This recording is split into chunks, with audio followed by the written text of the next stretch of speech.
Bon mercredi. Aujourd'hui, on va ensemble lire et réfléchir à un passage de la Bible quand Moïse euh, dit, parle au nom de l'Éternel à son peuple Israël. Dans Deutéronome 8, c'est un passage qui a été écrit environ il y a 3000 ans. Fait que je vous invite à prendre votre Bible et à l'ouvrir. Si vous ne l'avez pas encore, vous pouvez faire pause. Allez chercher votre Bible papier. Vous pouvez avoir votre application. Moi, j'aime bien le côté papier de la Bible encore et des livres en général. Fait qu'allez chercher votre Bible papier. Puis revenez.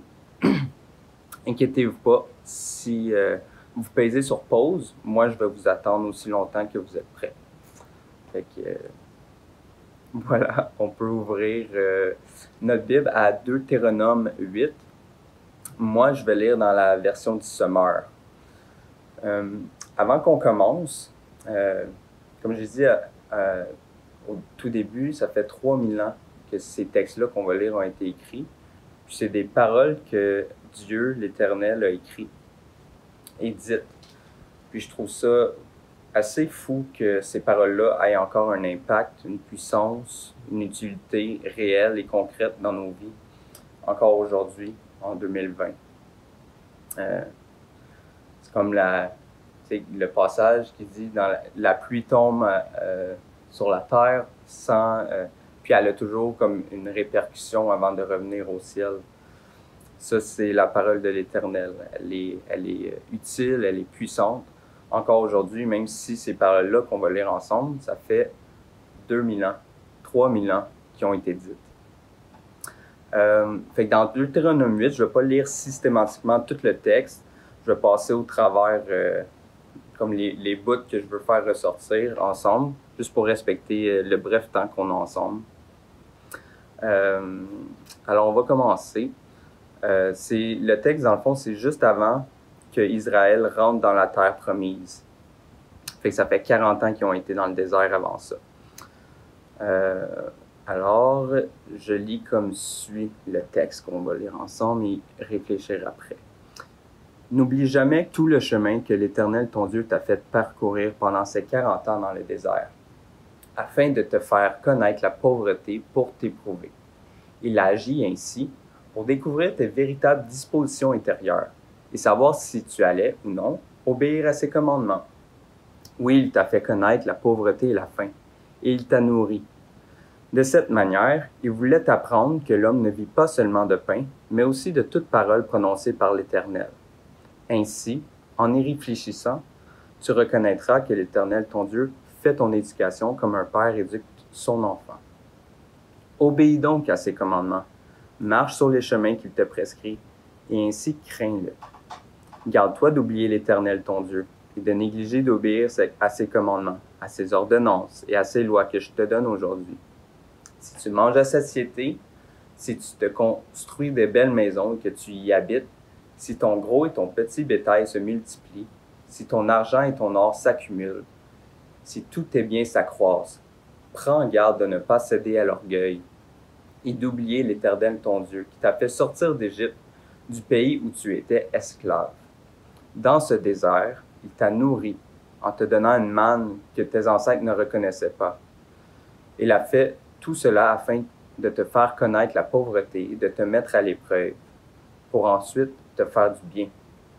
Prends donc garde de ne pas dire « C'est par mes propres forces et ma puissance que j'ai acquis toutes ces richesses ». Souviens-toi, au contraire, que c'est l'Éternel, ton Dieu, qui te donne la force de parvenir à la prospérité et qu'il le fait aujourd'hui pour tenir envers toi les engagements qu'il a pris par serment en concluant une alliance avec tes ancêtres.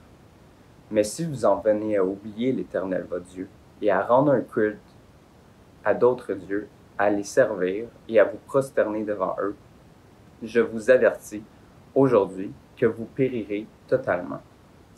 Moi, j'ai lu ce texte-là plusieurs fois, puis je l'ai médité, puis je l'ai prié, fait que j'ai quand même pas mal de stock que j'ai réussi comme à faire ressortir du texte, puis je voulais vous le partager.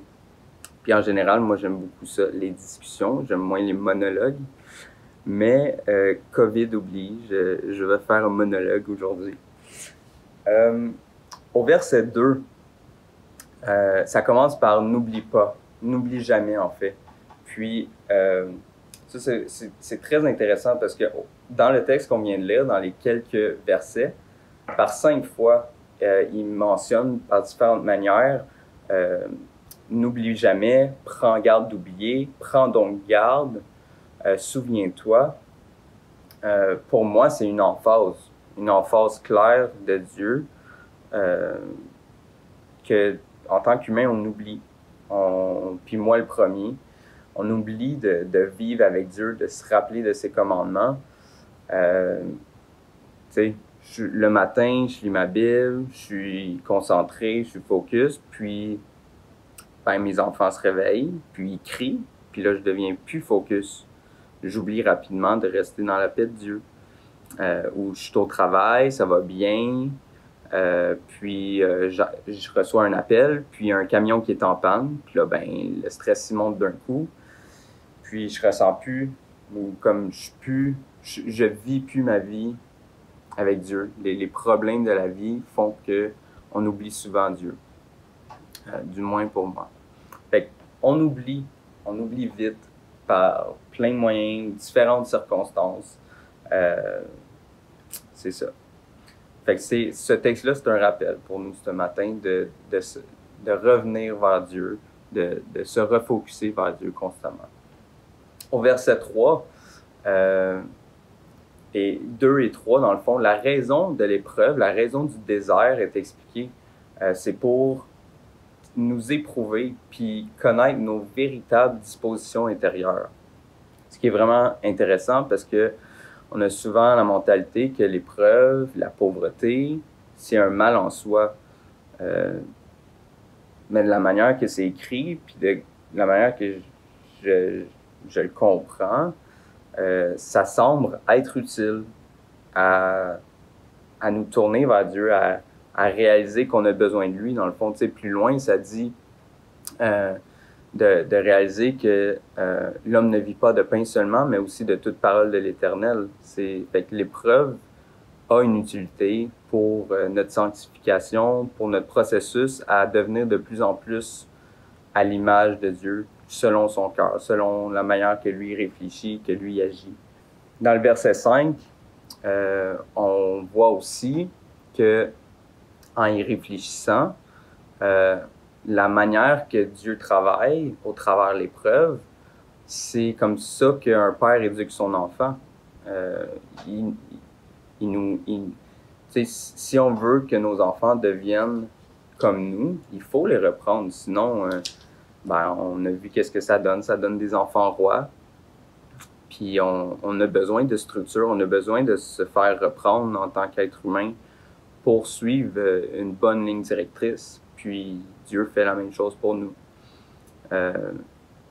Puis, tu sais, ses voix sont vraiment au-dessus de nos voix là-dedans parce que on pourrait dire ou choisir, nous en tant qu'humains, que Dieu ne devrait pas faire les choses comme ça, mais ils sont vraiment au-dessus de nos voix, puis c'est lui qui nous éprouve, c'est lui qui veut faire ressortir vraiment nos dispositions intérieures, nos vraies dispositions intérieures, comme ça dit au verset 2 ou 3. Si on continue dans le texte, au verset 12, ça parle de l'abondance, dans le fond. Si tu manges à satiété, fait que si tu manges à chaque jour, si tu construis des belles maisons, dans le fond, si tu as un logement, si tu as des actifs, tu sais, du gros et petit bétail, dans le fond, c'est de la richesse. Ton argent, ton or, des biens s'accroissent, tu as une auto, tu as des vêtements sur le corps. Si tout ça, tu es dans l'abondance, fais bien attention de te rappeler d'où est-ce que tu viens. Puis en tant que peuple occidentaux au Québec, je crois qu'on est vraiment appelé à faire attention en tant que société, individuellement et aussi corporellement, de se rappeler que tout vient de Dieu, dans le fond. On ne prend pas les choses pour acquis, puis qu'on doit être généreux envers les autres quand on a beaucoup de bien. Puis, au verset 14, j'aime beaucoup ça. J'avais jamais fait ce parallèle-là parce que le désert, quand on parle du désert, c'est très négatif, tu sais. Puis, des fois, on se dit que ça n'a pas comme sa place dans la marche chrétienne. Mais, verset 14, je suis désolé, ça dit qui t'a fait sortir d'Égypte, du pays où tu étais esclave. Fait qu'en fait, c'est l'Égypte qui est l'esclavage. C'est l'Égypte qui est la partie de notre vie qui est sans Dieu. Dans le désert, Dieu marche avec nous. Tu sais, il y a la nuée en avant, puis la colonne de feu en arrière. Dieu est en avant, Dieu est en arrière de nous au désert. Même si c'est difficile, Dieu nous nourrit, Dieu nous guide, Dieu nous donne à boire.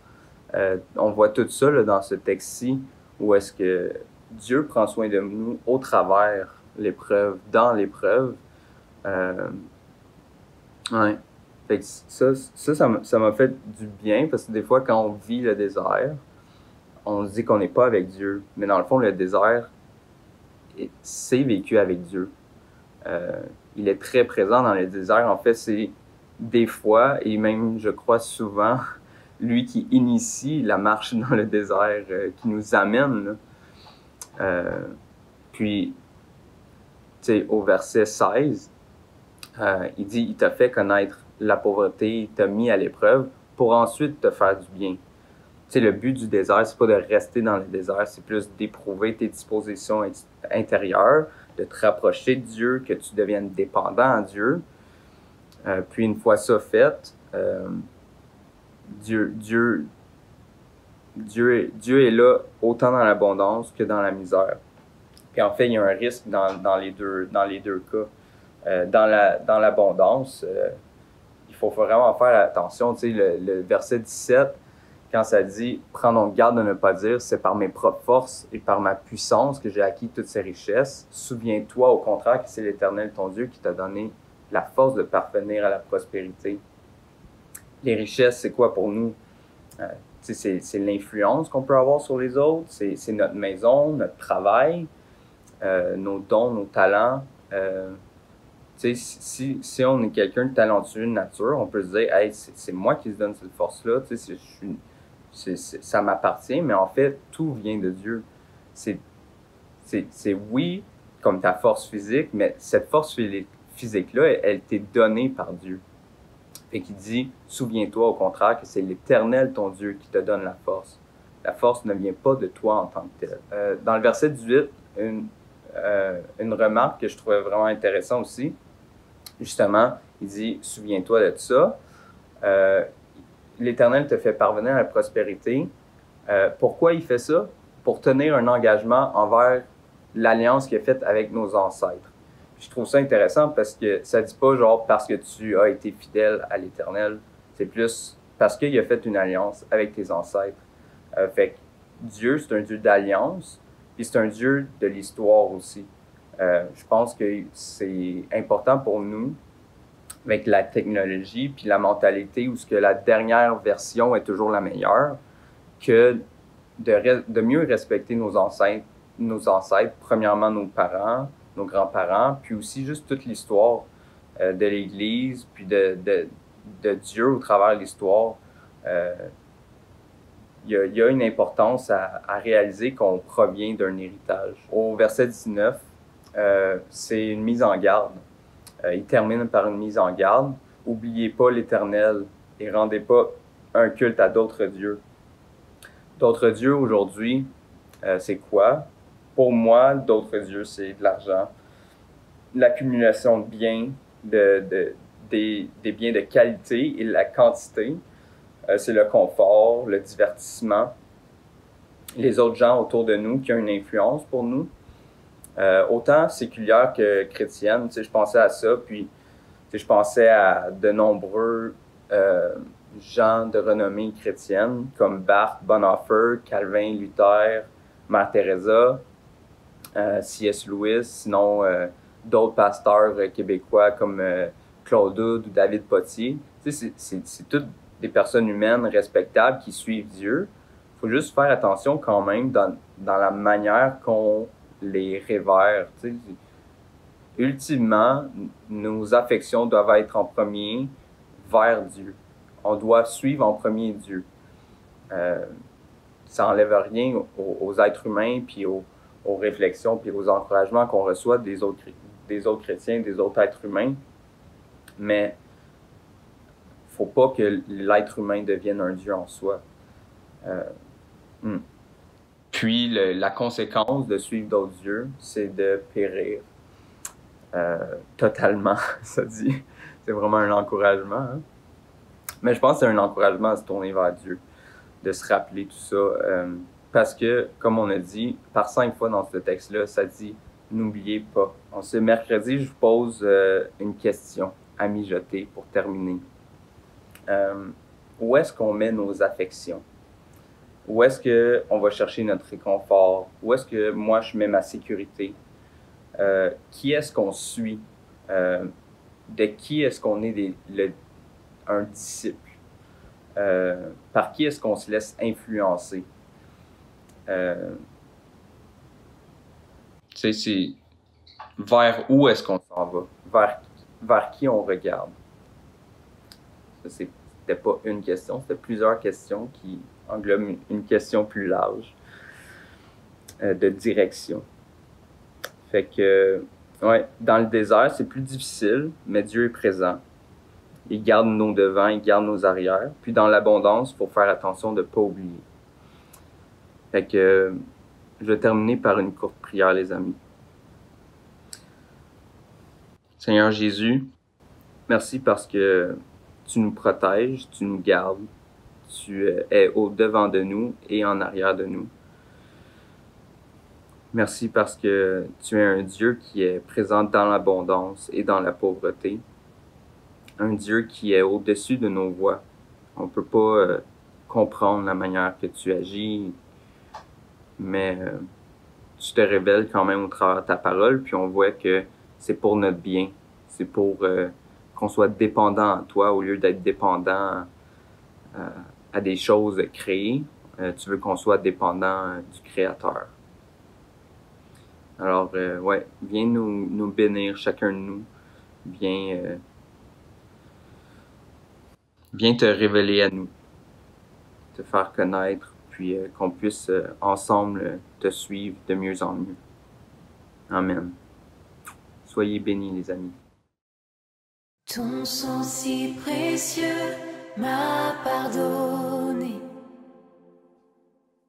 Blanc, oui, plus blanc que la neige. Tu fais battre en retraite mon péché, ma honte.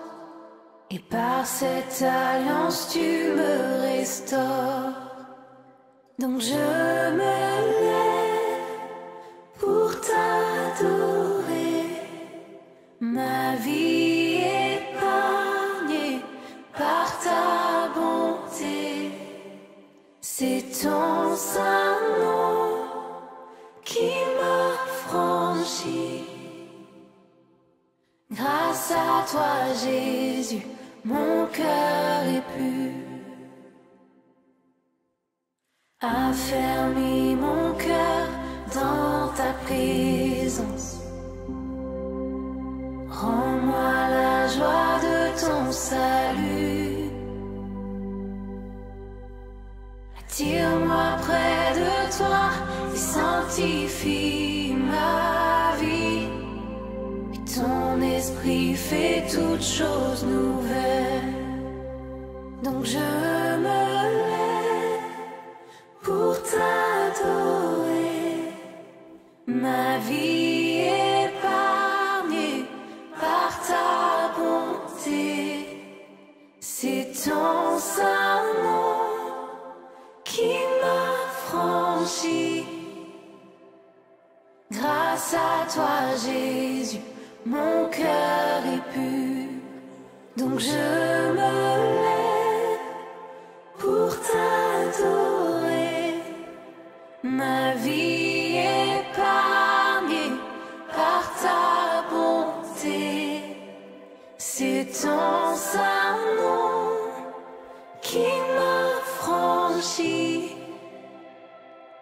Grâce à toi, Jésus, mon cœur est pur. Grâce à toi, Jésus, mon cœur